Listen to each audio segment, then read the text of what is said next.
Welcome to another episode of Tecman Talks Dynamics. Full crew today, Matt, James, Liz and myself, Liam. I nearly forgot my own name then. We are covering today one of our most watched podcasts that we have every year, twice a year, which What's is new. What's new in and Business hasn't it Central. come round quickly?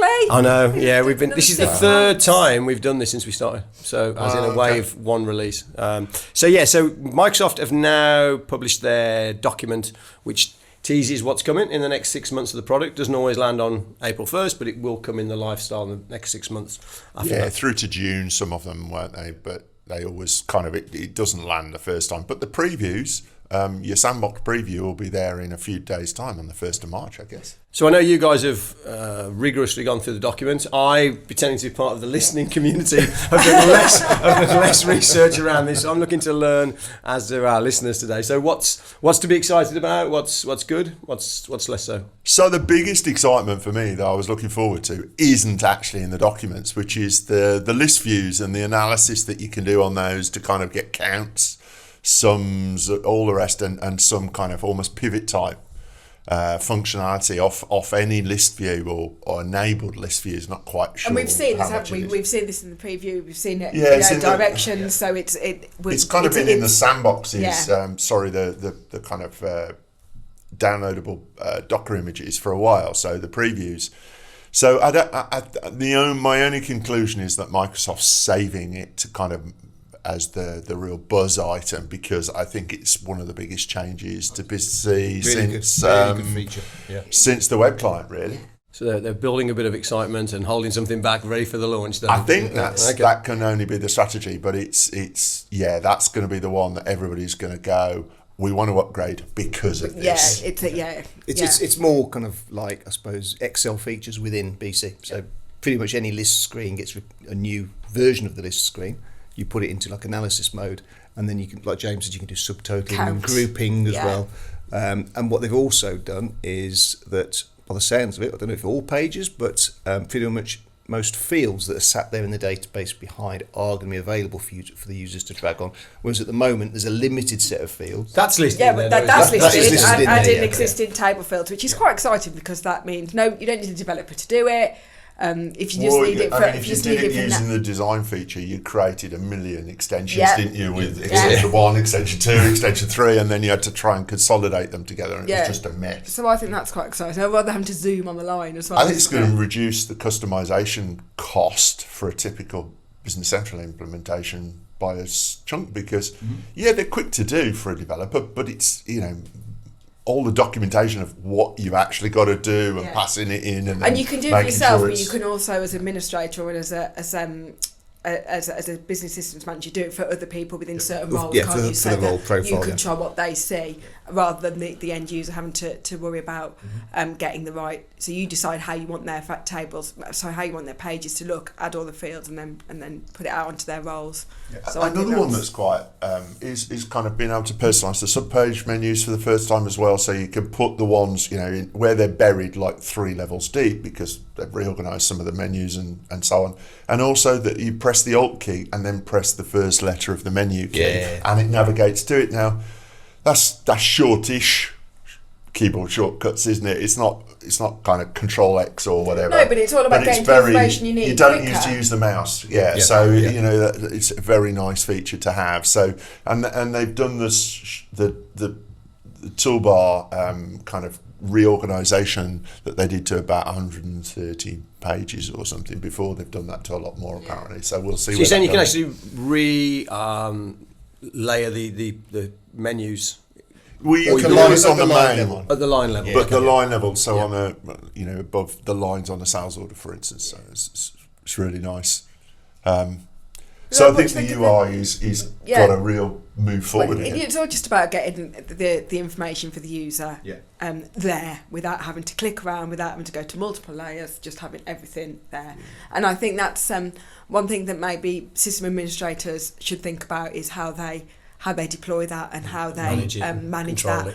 Otherwise, they've potentially got 30 users with 30 completely different layouts. And support becomes difficult. So you might just want to think about how you deploy that, I think, but really, really powerful. The nice thing on there as well is that the that you can, whatever you put at the top, in effect just becomes a button. So rather than a click to the menu to then go to it, you hit it and it really runs that function. Okay. And so things like item tracking, so lot and serial number tracking, that's always normally a couple of clicks down. Yeah. So be able to just hit it and be If you straight use it in. regularly, put it somewhere you can get to it.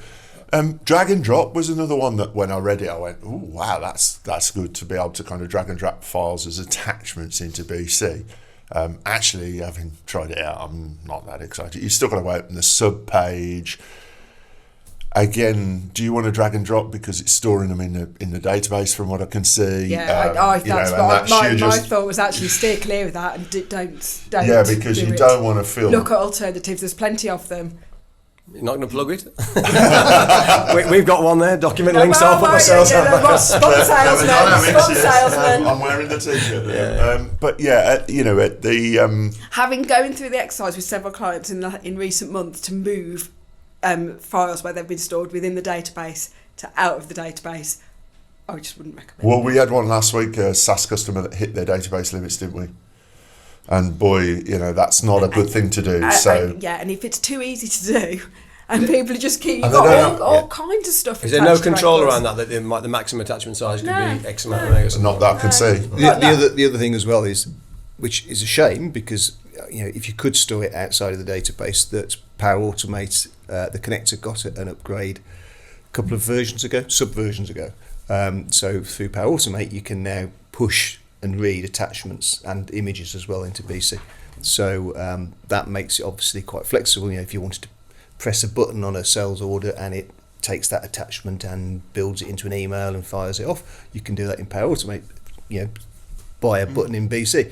But if you're storing it in the database, like you say, that there's a penalty potential cost for doing that. Yeah. While you're on the interface, I saw they'd mentioned that they're putting more tooltips into here, which are great. Bigger but ones. I always find them quite annoying. I don't use BC too much. Is that something where we're saying they can be turned off, or are they just enforced upon you, or is that something? The tooltips are you need to hover over it to get the tooltips. I might be thinking of the teaching tips. Yeah, the teaching tips you can turn off. Okay. The one thing I did like, I saw in the docs that I'd not come across, was that on error message you can almost have a quick action. So the example they used is you're trying to modify a line on a sales order and it's released, and so they'd showed a button that says reopen, so that instead of having to click OK on the error and then go up and know how to reopen it, you could just do it. I assume that means that every developer's got to go through every error message that they put in the application and attach consequent what the action might be, a bit like you do on the notifications, for instance. So I think that's going to take a while to roll through. I like the feature, but I do wonder about the kind of the work that it's going to cause to. But I think it could save a lot of those low-level how exactly do I sort this out? Cases where some of the error messages, it's not always really obvious what you have to do. So if you've got a quick link to go and sort that out yourself without having to then log a call, I think it's got potential to be quite useful for certain things. I want to see how that's done, because a lot of them, a lot of it is what's called a test field command, where it just checks that a field is valid, in the setup or wherever. And if when you define that field, you could put what the action is if that field is not populated to open the page or whatever, then you've got to, as a developer, put it one place rather than potentially 67 places. The potential use of telemetry to identify where there are very common error messages and potentially put something in place. Go back to the tooltips though. What they are doing as well is enhancing the description of it. So rather than it being unrealised VAT, this is for unrealised VAT. Thanks. Specifies the value of field name. Yeah, it kind of gives you some descriptive information as to why and how probably you'd use it. So I think that's been needed for a long time. Do we think that? But that's still a developer function to put those tooltips in, isn't it? Well, for customisations, but obviously Microsoft's. And different companies use different fields in different ways. For a long time I've had the view that would be better as a application level function. Well, they did go down that route at one point, didn't they? Because splitting out the help into and that was the idea, but it kind of didn't really get there in the end. And so I don't know. I mean, often when you're developing something, you've got an idea of what it's used for, and then when it actually gets implemented, it's the uses. So you've got to revisit a lot of those tooltips, I think, almost as a final stage of the development cycle. And I wonder how much that happens. There's an awful lot of customization out there that are just, the tooltip specifies the value of field day. And that's pointless. But there you go. Moving on to the application stuff then. There's a bunch of stuff on the docs. Preview for adjust exchange rates and better support. Well, taking out the fact that you get an error because it hasn't got a dimension that it needs or whatever. Yeah, but it can summarise as well. That's probably a nicer feature. Yeah, and I mean, a preview's great. I mean, it probably a little bit too late because over the last few years, I think maybe a lot of people would have appreciated the ability to see what the impact is going to be on adjusting their exchange rates, because we've had some fairly radical wild results. Ones. You're not saying that they're going to. You're saying they're going to stabilise now, are you, Liz? There's financial advice coming in. Definitely not. Definitely not. But at least it's there. We are not liable for any consequential. At least you will know before you post it now. Yeah. But yeah, I think it's better that actually it reduces the number of GL transactions and it summarises it, and it can summarise it by dimension, which is good, I think. The substitute GL accounts I've got a bit of mixed feelings about. So basically what you can do is you can, on a particular transaction, substitute the control account that it posts to. Isn't that going to make your reconciliations a bit? Oh, I think that, I mean, I'd need to see it, and I can see... I hope it's controlled, and you can turn that off. Yeah, I don't think I'd want any user to be able to change which control account it posts. So to me, you have one control account or a couple of control accounts that you can reconcile, and then you journal stuff afterwards. VAT business posting groups might be useful where you've got multi-VAT registrations, without then having to have customisations. Obviously, it relies on the user making that selection. Are you really going to leave that down to the user to pick the right VAT posting group for that, are you? Yeah, but I'd need to see that. And I think that's still going to want customisation. There's a reason it's there, so there might be some good examples of why you'd use it. So, but at least if you allow people to change it, you can then use the new review GL function to check the transactions. There you go. I mean, when this first came up, you made the comment that this is quite an old-fashioned way of doing it. Yeah, years ago I used to do auditing, and that's the kind of thing that you used to have to do, is literally go through and review. So it's ticking GL entries basically, isn't it? Making sure that that's valid to be in there. Yeah.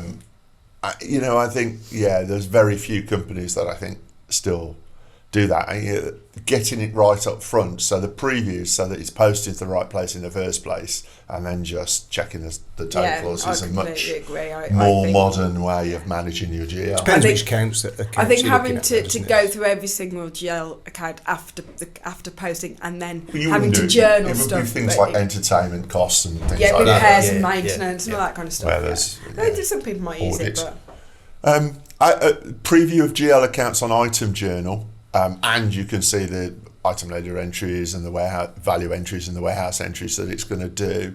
I mean, I think that's quite useful on the setup. Post stock take, when you might get a huge variation, a big write off or write on to the GL. Yeah. I can see that. You're not going to use it often, but when it's useful just to make sure that you're doing it right. It's like the exchange rates, isn't it? The certain circumstances it might stop some errors. I think stock take is a good example.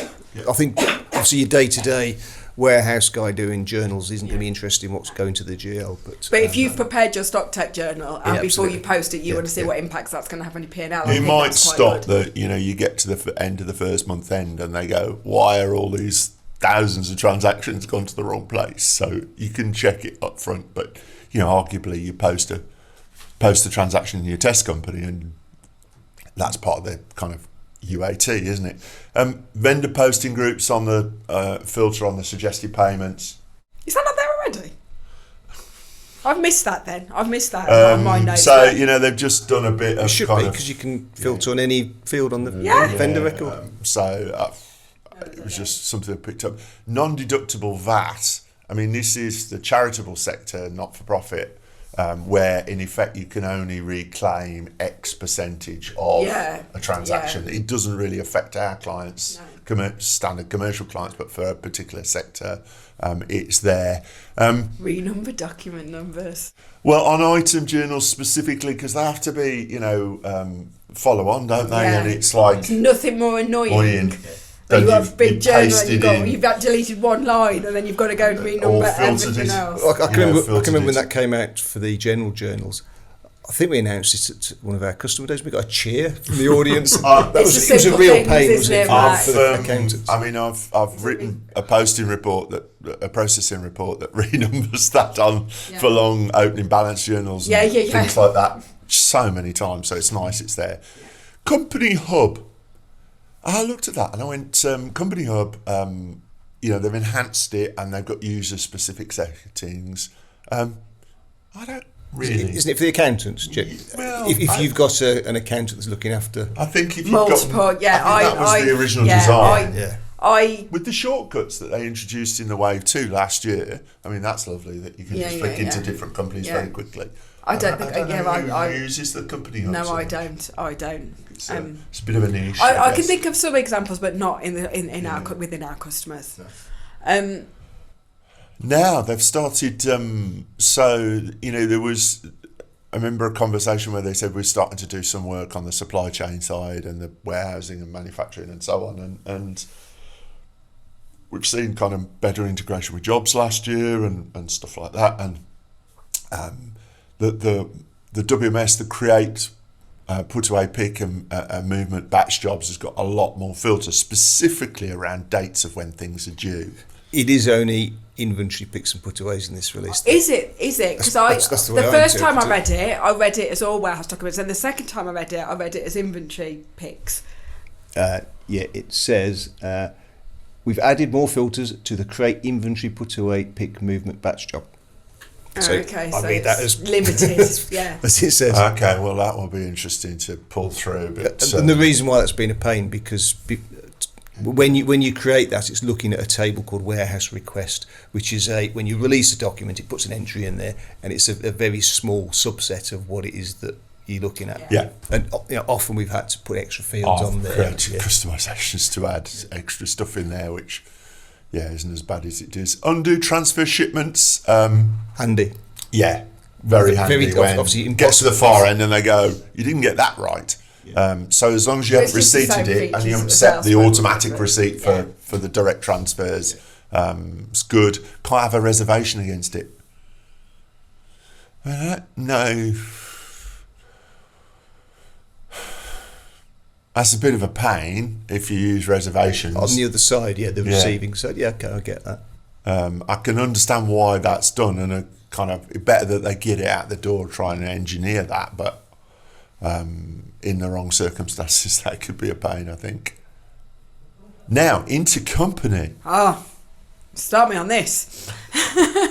Better setup of master data.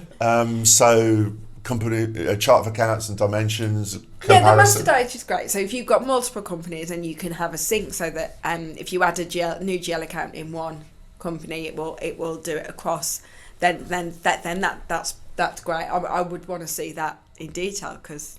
Yes. But I think that's being able to sync things like the chart of accounts, like the dimension setup, like support for banking journals across companies. Doesn't excite me. For me, where the work is needed in intercompany is around document handling, not journal handling. The journal handling is straightforward. Yeah. The document handling is not. The number of times you get documents going into company compared to the number of times you get journals. Exactly. It's kind of journals are relatively straightforward. They're quite easy to reconcile. Once a day, once a week, once a month. Yeah, it's not difficult for me. The document handling is where the work's needed in intercompany. So personally, for me, I still wouldn't. I would want more if a customer was using intercompany to manage movement of goods between companies. If I'm right in saying that we've used one of the AppSource third-party tools, pretty much. If somebody wants intercompany, you have. Yeah, I mean, a few years ago, it was customisation every time. Yeah. Which was painful. And we've got customers out there that still have that customisation, and it works okay, but it was difficult to do. Since then we're now using a third party add-on for that. Yeah, there's a few out there, aren't there? I mean, I think we use the Abacion one. We use the Abacion is the one we've settled on. But you still need that third party. It's the whole process of releasing a sales order, and creating the back-to-back purchase order and the intercompany order, and then the shipment and the invoice of that. Item tracking.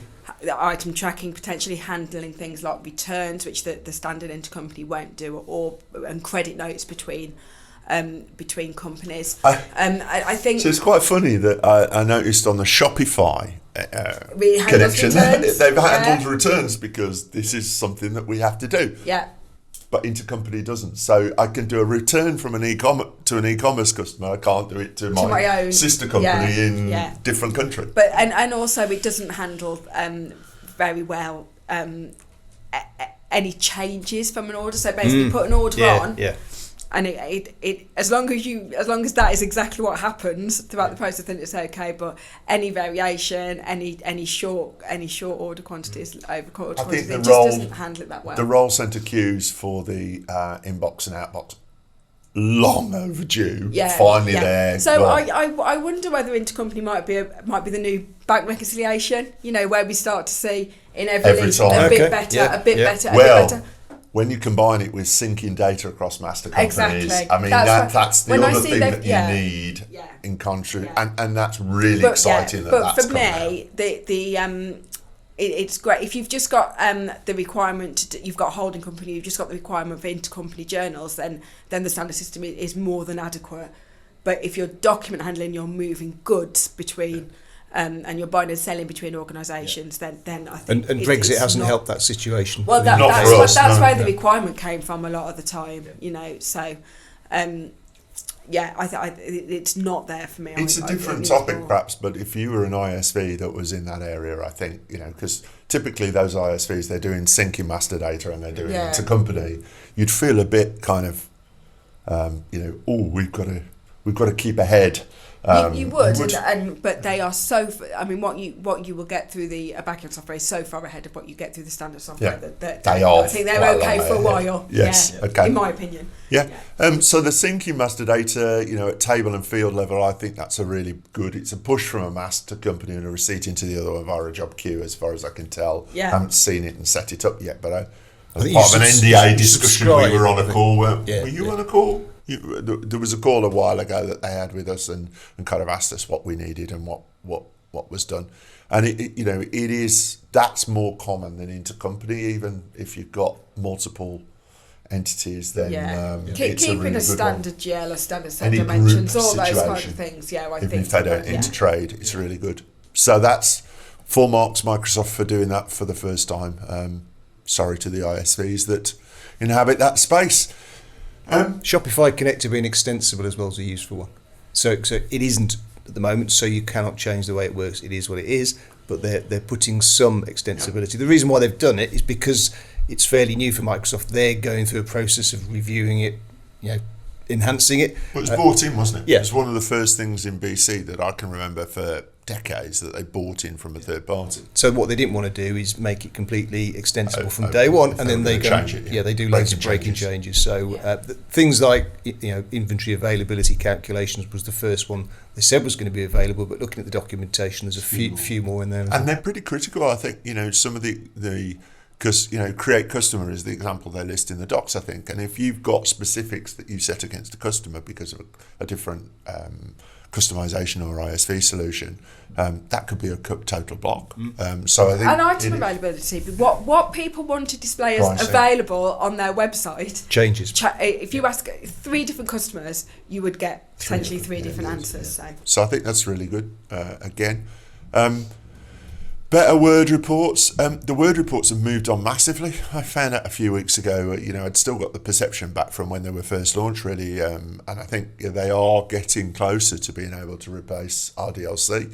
I would say at least 75% of new implementations for the last 12, 18 months, we've just done word layouts. Yeah.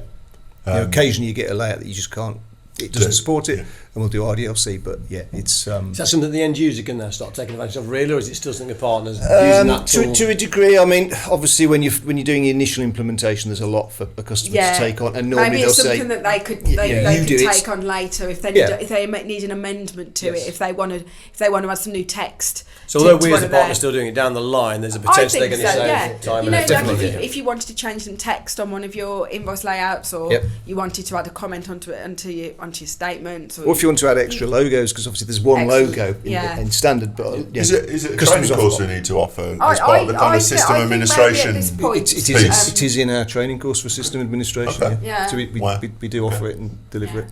Well, I guess a lot of people out there in the partner community need to catch up with that, because my impression when it first came out was no conditional sections and all that sort of stuff. Was pretty limited, and I wasn't that impressed. But it again, it's a bit like bank reconciliation. Continuous improvement gets you there. I mean, there still isn't conditional sections, but there is some. There is some there. You can do. Is there? Yeah. Okay. Talking about with Thomas about it, so you do a podcast on that, and I'll watch it. I'll get Thomas in to assist on that one. We need an external, but yeah, I was surprised. Bulk edit in Excel. Yeah, so is this the Control H, the kind of find and replace? To me? Say that. Yeah, I think bulk edit in Excel, and the fact that now goes through. So if you've got that connected to Dataverse, they've taken the restrictions off how many of those changes will replicate through. So I think there's been a few changes around volumes. Yeah, because it was like 1,000 records or something. Yeah, it was a kind of fair usage limit that actually you hit on in the wrong situation. So that's Power Automate's had the similar. Is getting a similar update. Change, so maybe it's connected. Yeah.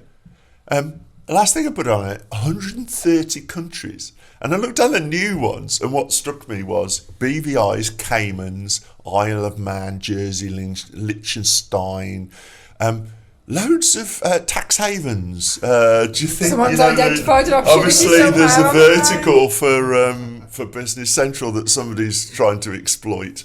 But I looked up, the UN recognise 195 countries. And there's 130 supported, so 65 to go, and it's. Do those just strip out the tax function? there is so all the posting groups done, none. Can hide your money with that one. Yes. Not everything ends up in the bank. There's a special hide this transaction function. There isn't really how to joke. Before I get sued. There's another application one which you haven't got on your list, which is a great one, which is shipping non-inventory items. Yeah. Another customisation readily used in the bin. Got a sales order, got a delivery charge, warehouse stays on the sales order forever. I pick it, I ship it, I invoice it, and I've 6 months later, somebody says, how can we invoice this customer for this delivery charge? I'd like a pound for every time we've had to quote to write a processing report to go through all our transactions, ship them and invoice them. So I think that's definitely a good feature to have. Yeah. And then the other thing they're doing on the localizations, just to come back to that, is Sweden is now extensions. So hopefully I've kind of asked if the UK can be next, because I think our localizations are relatively small now. That would just make it a little bit more flexible. So kind of moving on from the application side and what I call the management, they look at it. I was interested to read some better options for auto-updating apps. If you've got a lot of apps in there, going down and go update can take a while. So you're apparently going to be able to update all, and you're going to be able to set the setting per app about whether it auto-updates or not, which I think is quite a nice. Mm-hmm. I think that's good. I think that's good as well. Yeah, I hope that's controllable via the API for our cloud management service, but because going in and setting each one correctly could be a bit of a pain. Yeah. But when you've got hundreds of clients you're managing, it's there. Cloud migration. We're doing a lot more cloud migrations, and they're going through very smoothly, aren't they? Yeah. Or relatively smoothly. You've got better status. You can exclude tables. Yeah. So if you've got a table in your... You've got a massive log file or a changelog that's about 60 million records, don't you take don't it have to to the delete cloud. it first. Yeah. You can just exclude Although it. you know me and it would be better to tidy it up first. But yes, that's a But good thing. if you're going to abandon your on-premise, And then you've just got, exclude it and start again in the cloud. You can, 90 million records Records in embedded in your changelog documents or- you've dragged and dropped into your database. Transfer environments between Azure AD tenants, you can do that via the admin center rather than having to request it from support. Yeah, I think that's useful. I hope too many end users don't go in there and go, I wonder what this does. Yeah, no, can we move this here? No, Did I see something on, not on here, but restoring environments? Yeah, that's been done. I'm unrelated to the to this, Oh, but list, you sorry. can okay. restore on SaaS now. You can restore your environment at any point within the last 28 days, even if it's been updated. That's been done for Again, bit, hasn't it? something that last wave. I don't know, but our managed service system were very excited yesterday. takes away obviously the need to log a call with Microsoft. Exactly. So I'm it sure just the allows, Microsoft support team it have been allows us requesting to that. that's priority. react much quicker. Yeah. So and then introducing quick links to payroll apps in selected countries. I bet that won't be the UK. But No, it won't be the UK. Well, yeah, good for them. Yeah. Development. So I've already talked about better. Attaching debugger to an active session or the next session from a user. I mean, you could do that in CAL. You haven't been doing it AL. You had to kind of start and run the session. That's I quite like that. I spend too much time in the debugger, maybe. I don't know what that says about your code. Thanks. Yeah, probably right. Attaching to an existing session, I think that's good. Faster code analyzers. I mean, you've got a big extension. You can sit there for a few minutes before it kind of runs through all of the different folders and all the rest of them. Tells you what the recommendations are. Bigger one, ISV preview for app source apps. So what this is the idea that you can put something in app source and in effect you don't have to publish it to everybody. You can pick, customers have to have what they're calling a flight code before they'll be able to see it. That means we can kind of beta test apps before making them available to just everybody. Yeah. I hope that also includes news like versions, because actually probably if a customer is if you've done a major update to an app and you've already got customers whose business critical process depends on your app, before you publish the next version, you might want to try it very carefully with one or two selected customers rather than lift it to everybody. I think the other thing it might do is kind of be able to put partners. A lot of partners are still writing PTEs because they don't want to publish it into app source so that other partners can use. Actually, if you're just giving the flight code to your customers, there's no reason not to have it in app source. And with the auto update functions and all that sort of stuff that, takes a lot of the management of PTEs. PTEs are abused now, in my view. So that one, I think, is one that's going to start and run. And it shows the maturity of the app world, doesn't it? That, like you said, it was in there, you couldn't remove anything from app stores. There's a lot of limitations, and to see that, it shows us as a partner, if you're an ISV and you do that, you've got a better way of giving a better experience for your end users, trialing stuff rather than just rolling out. So basically, everyone wants to be a Tecman customer, so they can have our special flight code. Flight. I can't say it. Flight code. Correct. Yes. Easy creation of runtime packages. So, I mean, this is around kind of DevOps and pipelines and all the rest of that stuff. With more testing, automated testing coming through. If you had a dependency on a third-party ISV, you really had to have some close cooperation with that ISV to get their runtime package in order to be able to load it into your pipeline so that you could test properly. So potentially that's one step easy. There isn't a central library, which is a real shame. So you're going to have to contact that ISV, but at least the ISV can't claim it's hours of work to create what you need to be able to run that. So I think, again, that's another step on improving the long-term quality of of where BC is, and all we need is a better testing process or an easier way of creating tests now, and we'll be there. Locking, some changes to locking, and kind of some new commands in AL4 around how locking is handled. I read it and what's the implications of that? So I think that's going to need some careful trial and error to see exactly how that's done. You've made a note here that says dirty reads. Maybe, I don't know whether your understanding of mine saying a dirty reads are quite dirty different. Read is a debug. But what's a dirty read? No, it's not one of those books you read on the weekends, Liz. Your bonk busters, I think they used to be called, didn't they? So, you know... I've got to get some action somewhere. Steady. So it's kind of, you know, where in effect there's a change to that hasn't been committed in another session, being able to effectively read that field, read that uncommitted change, but then obviously that's got a rollback, function. So I think careful kind of understanding of where I'm interested to see the kind of the patterns for use of these, because I think that's going to be careful to get those right.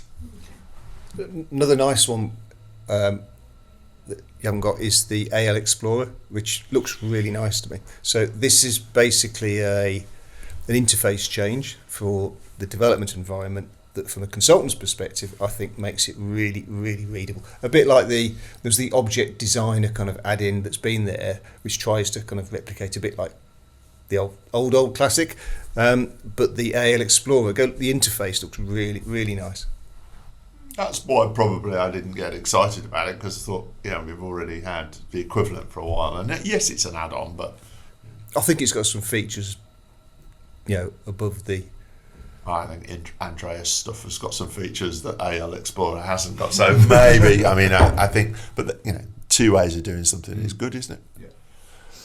So probably finish off Power Platform, getting more and more equipment, and probably one of the most significant changes after the changes to list views, subscriptions to BC events from Power Platform. Trigger. So something happens in BC and it triggers an event which can then send information wherever you want it to. So at the moment, you can trigger a Power Automate to start if you insert, modify, delete a record in BC.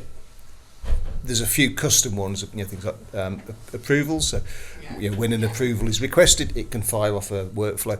Now I'm assuming it's going to be limited events because there's a lot of events. I was interested to know what, but there's no information about that yet. Not yet, no. But it means we can be more granular as to when we're going to kick something off, and that's going to be really useful. The kind of pattern that you had to use before really was almost get BC to stick something in a queue table, and then that has a value in there's almost a log of what you've kicked off to force a Power Automate more data flow to build it.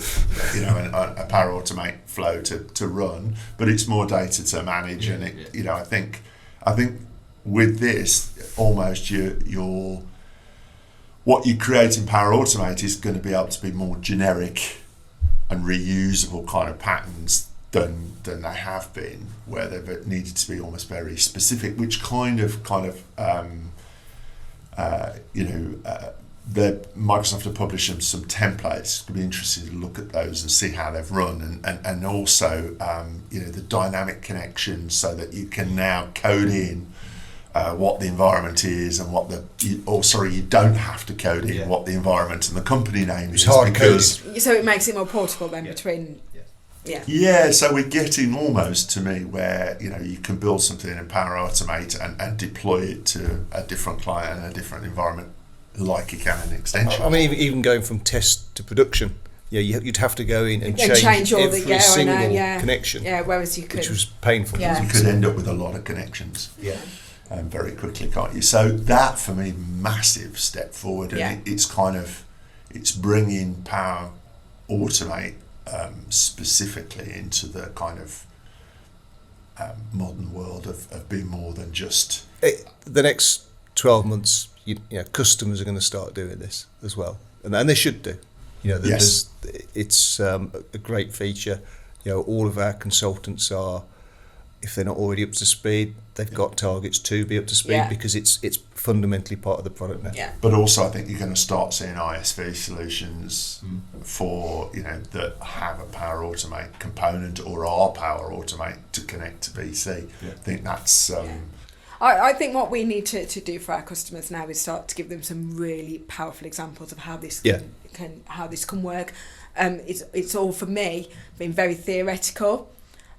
We need to start saying, right now, this is how you could use it. In your type of business and the type of customers that we have, this is where this could really work. But integrations is one that I come across a lot, where, you know, the consultants might not always think about Power Automate. Oh, you know, we need a routine to go and pick up a file. Yeah. It's like we could do that in Power Automate in like an hour. Yeah. You know, so for things like, you know, when a file. Can we not quote times? A simple one. You know, when a file appears in a Dropbox That's going to folder. go back and bite me, isn't it? At some point. You know, a file gets dropped on an SFTP site. You know, it's kind of like a bit of simple EDI. You know, you've got to be reasonably adept at Power Automate in data manipulation during the process. You know, if you pick up a file and it's on an XML or JSON, there's tools to help you then pick that apart. But it's, you know, you need to know what you're doing. It's not click and it just does it. Well, isn't that? But I it's mean, not- it it's almost not feels too like hard. reporting country where customers could do basic stuff, but want you Yeah, get to a rapidly point, yeah. accelerate where Yeah. you need an expert. Yeah. I mean, we've Yeah. got a few customers that do, and I know what we're doing. It's going to be in the autumn, but at our customer day, we're having that extra day now where we will go into more detail. Because there is go a lot through. of value of having somebody in your business that can Absolutely, that can administer this. IT, type of thing. you know, if you've got an IT department or IT person, you know, they could probably do Yeah, most train them on- most on what yeah. we would probably be able to do. And I think, you know, the notifications into things like Teams, you know, with the adaptive cards, which are record specific now, as it's coming, that's super powerful. I've started getting those, and I type. I got the other day. I typed back "thank you." I don't know why I did that. It's just so polite. Thank you. I don't know where it's gone. Just to explain what they are, obviously we all know what they are, but for the audience, so an adaptive card in Teams, in effect, is a little card version of a record of BC. Yeah. You don't have to have a BC license to see it. They are putting in controls as to whether you want to be able to publish all of that data, because you might not want everybody seeing all that data. Yeah. You know, Balances or so you know, if you do that, then you click a button and you with a license can then see it. Yeah. But things like approvals, that's part of the templates that they're bringing in, so that you can put, you know, urgent approvals, let's say, could then go through Teams. So you get a pop-up, you know, this purchase order, can you approve it? Yes. Urgent approval needed. Yeah. I mean, That's you know, a good example, isn't it? I think there's there's a big few, you know, on the Clever Dynamics side. We're looking at Clever Credit, you know, because that sends, you know, held messages. This transaction's been held. If that goes to the credit controller and effectively it pops up in their Teams, then you know, they haven't got to go and check a list view. And so I think it's not just approvals; it's kind of this needs dealing with relative urgency. The credit controller's looking at it all the time, but it might be that you want to send an alert to whoever manages Well, that. We get that now. So they know, We get exactly. internally that someone will say on Teams, can you go into BC and approve this sales credit or something? And it's just an extra loop that someone's got to do. It's crazy. Isn't it? So I think, that's going to give, you know, there's a whole kind of design for pattern to kind of look at that, and that's what I'm saying is some of the ISV solutions are going to, you know, start incorporating APIs. that. All, you know, not all, but if you're writing an app within BC, think about, you know, publishing APIs, whether that's a push or whether you can even do kind of embedded functions with it. So standard BC has the ability, you've got a sales order API and you can create a sales order, but there's also a post function within that, an embedded, so you can post it. So that building some of those into certain areas gives you then the ability to. I'm still frustrated that you can't extend API. Yeah, pages I agree. Because you know, the problem is with publishing APIs is that you don't know for definite who's going to use them and how they're going to use them and all the rest of it. Yeah. So if you try and do it with an ISP perspective, you can spend an awful lot of time to make it comprehensive and still find that it doesn't hit the spot when somebody comes to try and use it. And it's kind of, how much time do you spend on something that somebody might or might not use? And so I think, if you got the standard Microsoft pages and they put all of the standard functions that might, release in a sales order or whatever you might want to do, and then you can just go and add the few extra fields that your ISV solution adds to that page. Yeah. Come on, Microsoft. It's been talked about for a while, though, isn't it? Yeah, I hope we do need it. So it's really going to help the Power Platform. Definitely. But I was quite just to sum up. I looked at the release notes and went through, and obviously under NDA, you've heard a little bit of rumours about what's coming, and I was kind of like, okay. This one, I think it's a relatively big release when you add it all up. There's the list views, as I say, is going to drive the end user community ecstatic, I would have said. I think the rest of it, there's some good incremental improvements across. Actually, there's no one kind of area that dominates. There's a bit in lots of areas, which actually isn't that what they should be doing. Yeah, and like you can see kind of some building blocks there for what's going to be in the next version wave, 2, and the wave version after that, 3, and version 4. Well, that's by design, isn't it? This whole SaaS software, which is an evolution rather than something's changed dramatically. It builds slowly, and you get used to it. So, and for years, we still talk about in pre-sales about the amount of money that Microsoft invests in Dynamics. We sit here and usually they come around really quickly every 6 months. There's a constant stream of new stuff coming to the product all the time. Well, you only have to, you go and see a customer that's on a version that's, let's say, 5 years old, and they say, "What's changed?" And you go back and you go, "It's impossible." We tried to maintain it. It's impossible to maintain a list of this. It's changed so much. And you go into something that's like 3-4 years old, and you're trying to find a feature. And I can't do it. It is. So I think that's all positive. I think if it keeps on like this, but it is constant. I mean, we talked about it right at the start of the podcast. Not all of this will come out on 1st of April. Yeah. It will be over the next 3 months. Also, you talk to some of the program managers at Microsoft, and they only put stuff in the docs when they're sure it's going to. Yeah, I was going to say we might see some of the stuff. The docs. We will update if we see any of the nice bits and bobs. We will update. Around at 1st of April, we should probably do. We normally do when it actually ships about what did and didn't come. I'm guessing that there will be a few cool. That was where did that come from? Moments. And there's occasionally things that aren't even in the documentation that appear. Yeah. Well, there's good or bad. Already. We just haven't found them. Yes, and doing a code comparison these days takes a while. So, that's not really viable, but yeah. Right, well, guys, thanks for your opinions and your review of the document. Always good, always a great episode, always learn a lot. So, just one final thing you mentioned, can end users get their hands on this now in the preview in the sandbox, only for partners? No, 1st of March. Okay. So what they always do is a month before it's released, you can update your sandboxes. Okay. So usually first off, you can go and create a new sandbox with the new version in. You can't update your production into that sandbox. That normally comes a little bit later, doesn't it? Or is that on release? I'm never quite sure precisely when that hits. But you can go and create kind of a new Cronus or Contoso if you choose to use the new demo setup. From 21.4 has just come out, so that will go in to our customers over the next couple of weeks before they then go to the March release at some point. Okay, right. Well, thank you all for joining us, and especially those that have stuck with us for 45 minutes or whatever. Thank you for joining us on Tecman Talks. Well done for getting to the end. Yes. And we'll see you again soon.